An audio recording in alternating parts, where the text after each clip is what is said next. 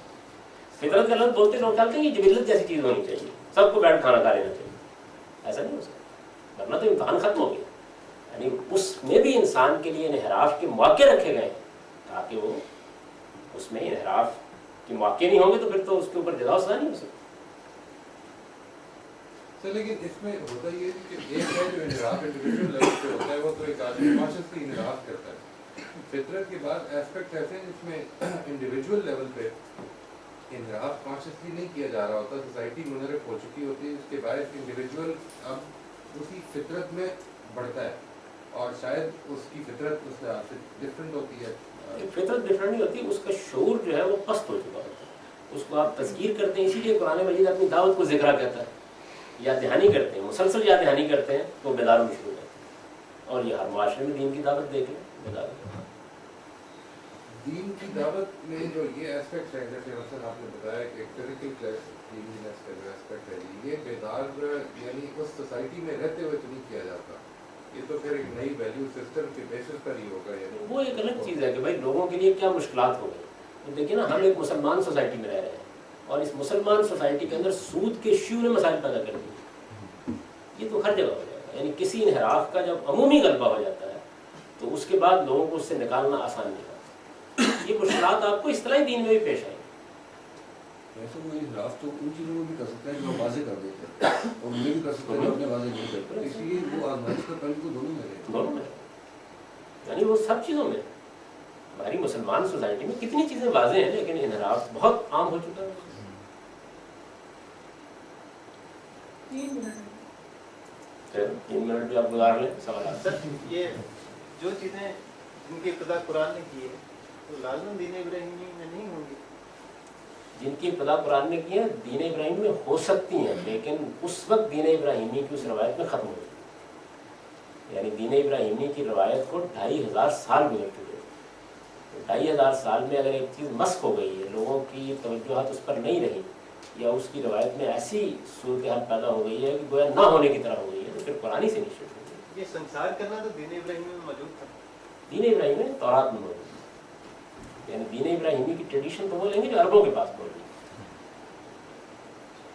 یہ جو ہے واضح ہو جانے کے بعد کسی بھی شخص کے ساتھ کہ دین پورے کا پورا فطری عقائد جو ہیں, جھوٹ بولنا بری بات ہے, نہ کرنا بری بات ہے, تو اس میں یہ یعنی کنوے کیسے بندے تک کیا جائے. میں ایک بندہ کہے جھوٹ بولنا بری بات نہیں ہے تو پلیز کی ڈیڈ لاک, اب کوئی بحث نہیں ہو سکتی. بحث تو کبھی بھی نہیں کرنی چاہیے. قرآن مجید نے اسی لیے بڑی اچھی بات کہی ہے کہ آپ تذکیر یا دہانی کریں. پیغمبر بھی اصل میں تذکیر کا کام کرتے ہیں, ذکر فإنما أنت مذکر.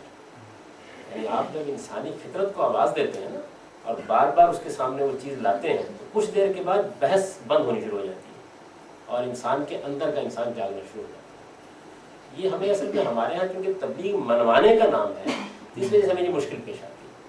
اگر وہ سادہ کمیونیکیشن تک محدود رہے, یعنی آپ نے اپنے احساس کو بیان کر دیا, تو آپ حیرت انگیز طریقے پہ دیکھیں گے کہ صرف فطری زندگی کا نمونہ پیش کرنے سے تذکیر ہونی شروع ہوئی. یعنی بیان کرنے کی ضرورت نہیں پڑتی. آپ فطری حقائق کے مطابق آپ کاروبار کر رہے ہیں, اپنے کاروباری لوگوں میں اس کے مطابق زندگی بسر کریں. آپ بچوں میں ہیں تو بچوں میں اس کے مطابق زندگی بسر کریں, تو کچھ دیر کے بعد انسان اپریشیٹ کرنا شروع کر دیتا ہے. یہاں یہ بات کی, یہ اتنی فطری چیز, اس کو بیان فطرت کو تو بیان کی بھی ضرورت نہیں ہے, بشرطے کہ آدمی کے اندر یعنی کوئی مناظر مبلغ نہ چھپا ہوا, ورنہ وہ صورتحال کو الٹ دے گا. بجائے اس کے کہ فطرت خود بہت کمیونیکیٹ ہو, اسے بحث کا موضوع بنا دے گا, مناظرے کا موضوع بنا دے گا. اور مناظرے اور بحث کا موضوع تو اصل میں بدیہی عقائد بن جائے تو ان کو بھی کوئی نہیں بتا سکتا. آپ فطری نمونہ پیش کیجیے, تھوڑے عرصے کے بعد انسانی فطرت کا اپنا عمل شروع ہو جائے. چلیے جناب, اب انشاءاللہ 8:30